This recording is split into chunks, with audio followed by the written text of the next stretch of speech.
Welcome, everyone, to Noble Capital Markets Basic Industries Virtual Equity Conference, and thank you for joining us today.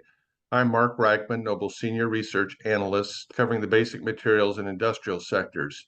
It is my pleasure to introduce Mr. Robert McDonald, Vice President of Exploration of Southern Silver Exploration Corp. Southern Silver is an exploration and development company with a focus on the discovery of world-class mineral deposits, either directly or through joint venture relationships in mineral properties in major jurisdictions. The company's flagship project is the Cerro Las Minitas silver-lead-zinc project near Durango, Mexico. Southern Silver is also advancing two earlier stage projects in New Mexico. The company's shares trade on the TSX Venture Exchange under the symbol SSV and on the OTCQB under the symbol SSVFF. Robert? Thank you very much, Mark, and thank you to Noble Capital Markets for giving me the opportunity to present to you today. I'm Rob McDonald, the Vice President of Exploration with Southern Silver, and I'd like to speak to you about Southern's flagship project, the Cerro Las Minitas silver-lead-zinc skarn system in Durango, Mexico, which we are working towards making this the next major silver mine in Mexico. I will be making forward-looking statements, but I also use this this slide to highlight people that have worked on the project with me, and specifically the preliminary economic assessment that we've just completed on the Cerro Las Minitas project. We've had Asenco Engineering out of Tucson, and they've worked on the process flow sheet, the above ground infrastructure, and they brought the entire report together. Entech Mining did the underground mine design as well as the costing of that design. Kirkham Geosystems out of Vancouver, they provided the mineral resource update for the project, and Mineral Process Consultants MPC out of Kamloops provided assistance with the metallurgy and the process flow sheet.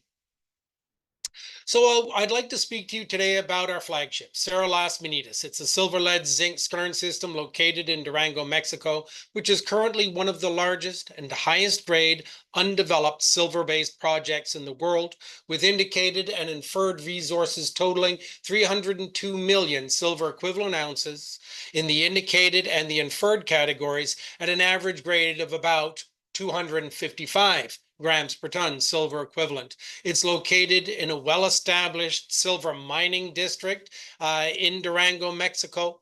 We're surrounded by producing companies. We've just completed a preliminary economic assessment on the project.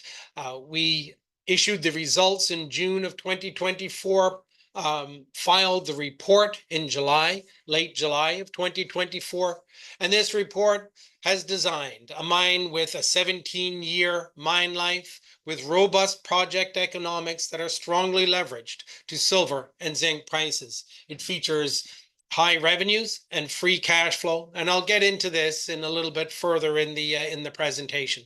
We own the project 100%. There are no royalties on the project, and we have a treasury able to continue work on the project as we continue to move the project through to the ultimate development decision. The company catalyst. So this is news flow. Looking forward, we have the PEA, and we're getting these results out and making people aware of the opportunities that exist within this company and within this project. There's the potential for further exploration expansion on the CLM project, as well as potentially upgrading portions of the project to get better value for the ounces that you have in the ground. We have two other projects in the company, the Hermanis and Oro projects. They are located in southern New Mexico, and in both of these projects, we're in the permitting stage and getting ready for potentially further drilling in 2025. Getting back to Cerro Las Minitas, and compared to our peer groups, the CLM project remains on the leading edge of the grade tonnage curve of those peer deposits. And you can kind of see it along here that the grade tonnage, there are clearly projects that on a tonnage basis are larger, but we are higher grade, often contain very similar amounts of a total resource. There are other projects that are higher grade, are higher margin projects, but again, we tend to be larger and have larger contained ounces. But what you see is that in a number of these projects, and these are peer group projects, these are undeveloped projects, less than 120 million tons, that there seems to be this a curve and a balance between the grade and tonnage. Cerro Las Minitas sits on this with other projects like Florida Canyon, Pine Point, Iowilca, and Hilarion. And so we feel we're sitting very well in terms of our peer group. So reviewing the capital structure of the company, we have 307 million shares currently issued and outstanding. That provides a market capitalization of 74 million Canadian, enterprise value of only $71.4 million Canadian. Our enterprise value per ounce in the ground is only 0.17, and our P versus NAV at 0.115 times. So in terms of the enterprise value and the P versus NAV, enterprise value per ounce and P versus NAV, we believe that there is a continued upside in this project as we continue to get the news out there in terms of the results of the PEA. You can see our chart. We get analytical coverage with Red Cloud Securities and fundamental research, as well as newsletter coverage from the Caesars Report and the Silver Stock Investor. Our top shareholder is Electrum Global Holdings with 25%. We do have some institutional at around 12%, as well as managers and directors around 2.3% of the company. And so getting back to the CLM project and looking at the PEA highlights, the project economics feature a base case economics, and this is based on $23 silver, $1.25 zinc, base case post-tax NPV at a 5% discount of 501 million US, with an internal rate of return of 21.2. The project features excellent silver and zinc price leverage, where we have a base case plus 20%, giving almost 900 million US NPV at a 5% discount after tax NPV, and an internal rate of return of over 30%. The project features a 17-year mine life, annual plant feed of over 14 million silver equivalent ounces, life of mine feed of over 240 million silver equivalent ounces, base case revenues $4.5 billion, with silver and gold representing 45% of the revenues and zinc representing 35% of the revenues, with copper and lead providing the balance of the revenues. Initial capital is 388 million, and the NPV at the 5% discount to capex ratio comes in at 1.3 times with a pay down of 48 months. So we were able to move the project forward significantly with this revised PEA. We had produced an earlier one in 2022, realized that there were some deficiencies in the economics, and we've been working over the last 18 months to update the project. Effectively, we've increased the life of mine, the mine production, extended the mine life, and increased the revenues, all by around 17 to 18%.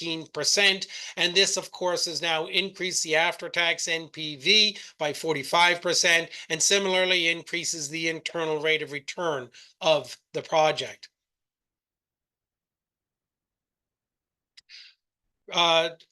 Giving a summary of the management team and board, it features a group of successful mine finders with history of success, particularly in Mexico.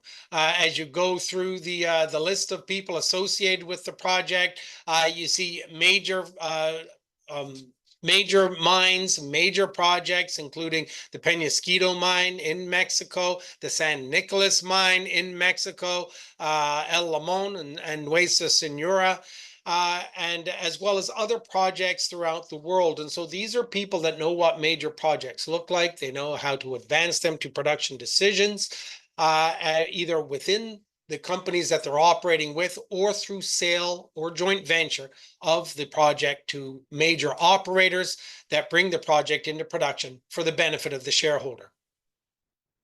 Looking at our project portfolio, the flagship is Cerro Las Minitas. It sits within the heart of what's called the Faja de Plata in north central Mexico, or the Belt of Silver. We have two other projects called Oro and Hermanes. These are located in southern New Mexico. Both of these are earlier stage projects, and I will touch on them at the end of the project or end of the presentation. But right now I would like to feature and discuss in more detail the Cerro Las Minitas project. Cerro Las Minitas is located in an active exploration and development jurisdiction with superior infrastructure. We're located just 70 kilometers northeast of Durango, Mexico. We have two federal highways running right through the project. There's a transmission line running right through the project. A rail line runs right through the property. We operate the property from the town of Guadalupe, Victoria. That's located down here in the southern part of the graphic. And the area of the Cerro is where we have the mineral resources. And that's this little area just to the north of Guadalupe, Victoria. We're able to access it by road. And it's only about a 10 or 15 minute drive to the project. So again, it's excellent infrastructure. It's kind of like real estate: location, location, location, and we feature that in spades. We have our exploration permits in place. We continue to be active in terms of social license initiatives with the local ejido. There are two ejido that overlap the area of the Cerro, and we have long-term exploration access agreements with both ejido and maintain good and quality relationships with the ejido. We are embedded in the community of Guadalupe, Victoria. Our geologists that work on the project are Mexican nationals, one out of Querétaro, the other out of Durango, and our entire geotechnical team comes out of the town of Guadalupe, Victoria. So effectively, in Mexico, the face of Southern Silver is Mexican, which I believe is the way that it should be. And this is Cerro Las Minitas. We've identified 7 different deposits around the project. They're located on the western flank, and then on the eastern flank of the deposit, and then wrapping around the northern part of the project. Cerro Las Minitas is Hill of Mines. And Little Mines, I guess, and which we are now continuing to develop and identify further resources to turn this into one large mineral deposit. You can see one of the federal highways in the foreground. This is a divided highway. And you can also see in the area that this is an agricultural area. We're out on the Altiplano. We're not in the mountains in Durango, so we're in eastern Durango, out in the Altiplano or the interior plateau. As I like to joke, we're out amongst the bean fields, not the marijuana fields. It makes it a very, very safe jurisdiction to be operating in as well. This is one of my only geology slides in the presentation. And, here is the geology of the project. It features a central intrusion, which acts as the heat pump of the system. That's there in that mauve or purplish color. Mineralization I've outlined in red and highlighted in yellow. The deposits generally sit around the intrusive neck, and you can see that rendered in 3D in the graphic on the right. There is mineralization that is located localized in some adjacent structures, like at the Blind, El Sol, and Los Victorias, as well as you see that in the Mina La Bacona areas as well. So this is the distribution of the mineral deposits, which most of the mineralization, probably 80-85% of the mineralization, occurring right in the skarn altered halo around the central intrusion. This is the mineral resource estimate for the project and how the indicated and the inferred resources break down. I guess I'd just like to highlight on this slide, 112 million contained silver ounces in both the indicated and the inferred categories, and over 2.7 billion pounds of combined lead and zinc. And so again, it's quite a large deposit, 37 million tons, with a very strong silver bias as the primary commodity. Zinc is next, and the balance being made up by gold, lead, and copper. So I've already reviewed some of the highlights of the economics, and with this graphic, I simply wanted to show or highlight the high free cash flow of the project. And what this shows is that for the first 8 years of production, we're producing over $100 million US in free cash flow, and this is over the first 8 years once the mine is commissioned and the processing plant is turned off. That sort of drops off at the tail end, and there's two reasons for that. One of them is mine scheduling, that the engineers have been very effective in moving some of the richer mineralization, getting that to the mill first, but also we reduce our production capacity as one of the two portals that are active in the mine is no longer producing after about 7 years. And so you see this feature as well. Oh, I should jump actually and just talk about the sensitivities. And just a comment that the main sensitivity, there's a number of things that you can look at with the project in upgrade in reducing your capital or making your operating costs more effective.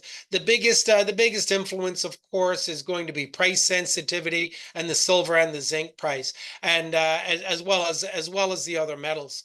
And so, I've reported the base case results. You can see base case price is in here, like that, and that provides almost $900 million dollars after tax NPV and over 30%.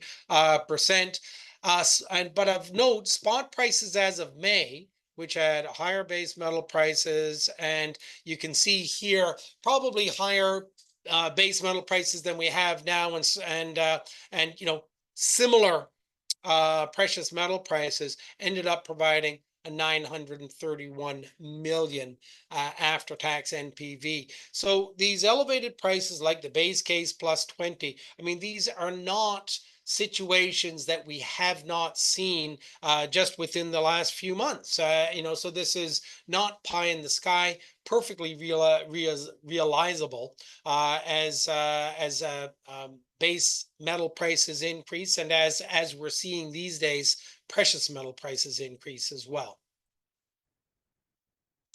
Again, looking at the project economics, life of mine production is 29.5 million tons, and at an average NSR of 131. Annual sales over 11 million ounces silver equivalent. That includes 5 million ounces of silver. Peak annual sales at 18 million ounces silver equivalent, with just under 8 million ounces of silver. And life of mine sales just under 200 million silver equivalent at 194, and the all-in sustaining costs of $13.23 per ounce silver equivalent sold, or 87.24 per ton of ore processed. So again, this is a significant mine, significant throughput, significant value. I mean, really, if you look at many silver producers now, if they have a mine that's producing 5 million ounces of silver, on an annual basis for 17 years, that's going to be one of their best mines. And so we have some excellent capacity to continue adding value here. So what can we do? We can extend mine life, and there's certain gaps and areas that we'd like to fill in. We can infill drill to upgrade resources, and there is some engineering that we can that we can complete to increase the value of the project. And one of these areas is there are significant shallow extensions to the existing deposits that remain to be tested. I see here the 3D rendering of the mineral deposits, and I've identified areas where we think that we can add further mineralization. And so our feeling is that with around 25,000 meters of drilling, you would identify further exploration target of 4 to 8 million tons. All this would be shallow mineralization, and you would be able to work into the mine stream, extend the high value added years of the mine life from the 8 years that we have, maybe to 10 to 12, and make this a better mine all round. And these would be areas that we would focus with the 25,000 meters. We'd be looking at potentially a staged project with 5,000 meters initially. And then as financing allows and share price continues to firm up, we could drill out the balance. And then here are Oro and Hermanas, and it looks like right now I'm probably running out of time. But just to say that we have large property package, favorable porphyry discovery potential at the Oro project, and an early stage silver gold epithermal vein system located in southern New Mexico at Hermanas. Again, both of these projects are in the permitting stage. And we're looking forward to being able to drill those in 2025. So with Southern Silver, you're looking at diverse assets, a property package with exposure to both precious and base metals and EV metals. Our PEA results were quite robust, with featuring a 17-year mine life, $4.5 billion in revenues, with an NPV of over $500 million, internal rate of return of 21.2. The catalysts are updated PEA as well as fall drilling at CLM, and now metal prices. Keep watching metal prices because we tend to move as a stock with the metal prices. And then ongoing, we're looking at starting up drilling again in the fall, and then targeting on Oro and Hermanas. Thank you very much for your time. And now for questions. Thank you, Robert. That's a really compelling presentation. Just wanted to ask you what, in terms of when you're thinking about your exploration plans, how are you prioritizing extending the mine life from 17 years versus upgrading the resources? Yes, that's an excellent question. And what we're looking at is that we think that there's some low-hanging fruit in terms of expanding resources, and this goes back to on the east side. This is the shallow mineralization here on the east side of the Cerro, and that was incompletely drilled. One, we were focused, and you can actually see the drill stems here, and so there's actually very little drilling out here. There's very little drilling out in here. And same with around the other deposits as well as at depth.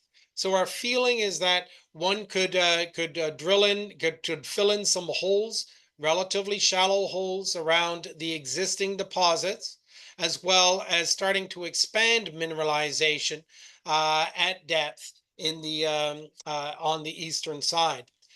On the western side, mineralization extends over a kilometer depth on the eastern side, and you can see that expressed right here. That mineralization extends to about a kilometer in depth, and this is the Skarn Front deposit on the western side of the Cerro. On the eastern side, we have we've only drilled down to about 450, 500 meters below surface, and we don't really include much of any mineralization above 100 because it's oxide mineralization. So there's a whole gap here of around 500 meters where one could add new mineralization, down dip of the known zones of mineralization and significantly add to the life of the mine. That's will be expensive. It could be a lot of drilling. In the meantime, we think that we can add mineralization in the shallow areas, maybe And down in here, and that could add that could extend mine life and build out the high value years of our mining from say 1 to 8 years to maybe even 10 to 12 years. okay. Well, so now how much capital do you think is needed to advance the project to say a feasibility study or a production decision? And what is your funding strategy? Yeah. I mean, at this point, we look at maybe around $30 million American, 25 to $30 million American could take the project to a feasibility. That's a lot of money. And so we are looking at various strategies that we could employ to advance the project to a production decision. We are looking at potentially joint venture partnerships that could advance the project. I guess one of the features of this project is that we are underground. It's a sulfide rich project, and so you're going to be selling concentrate to smelters. So there may be avenues to speak with some of the smelting companies to attract funding to advance the project, and this would be situations like like Gatos did with their Los Gatos project, where they did a deal with DOA to receive money to advance the project to a production decision. They received backing to put the project into production, and this was money up front as well as a 30% of the project. But now Gatos has been in the news. They were operating for several years, and now First Majestic is looking at buying them out. So it's a way of realizing the full value of the project. So that would be one option that we could do, or otherwise, continue to build value in the project as metal prices continue to increase our share value, and then look towards an ultimate buyout from a major, and this would then provide value to the shareholders. Would you ever consider divesting or optioning out the Oro and Hermanus projects? Yes, I think that would be a possibility. I mean, often what happens in these situations is that the company becomes a single asset company, and that it just sticks with Cerro Las Minitas, and sometimes it's called butterflying out to the other projects into another entity, another company. So that's all very possible. As I say, we're in the process of permitting. We think that we're quite excited about Hermanus, that it's a new project and there's new targeting on it. But our focus right now, we're laser focused on advancing Cerro Las Minitas and sorting out a way to get this to a production decision for the benefit of the shareholder. And you've already touched on kind of the business climate in Mexico and where you operate. Um, what are your thoughts on expected impacts that the election of the new president might have on the industry? Um, Again, we don't know. The new president is taking power, I think it's October 1st, so October, it's just yeah. around the corner. The sense that we've had and the word that we've had, and for example, we were just spent some time in Colorado at the Beaver Creek conference, and had a lot of discussions with a number of representatives from Mexican companies, and there seems to be some cautious optimism about the new government. Apparently, the Secretary of the Economy is very pro-business and has already reached out to the mining industry in Mexico to see just what they can do. The new mining law that came in seemed to be fairly onerous, particularly for open pit projects. We're underground, and so I think there seems to be a will within the incoming administration to work with industry, recognizing the value that the industry brings to the Mexican economy, particularly in the northern states.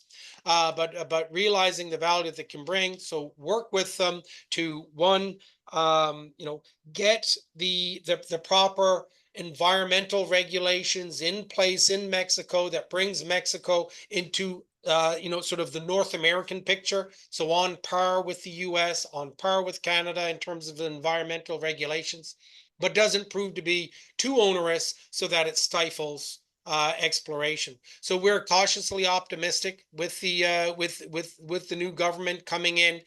We believe it will be better than and certainly a better attitude than the outgoing administration, which was a lot of bluster and using the bully pulpit, shall we say, to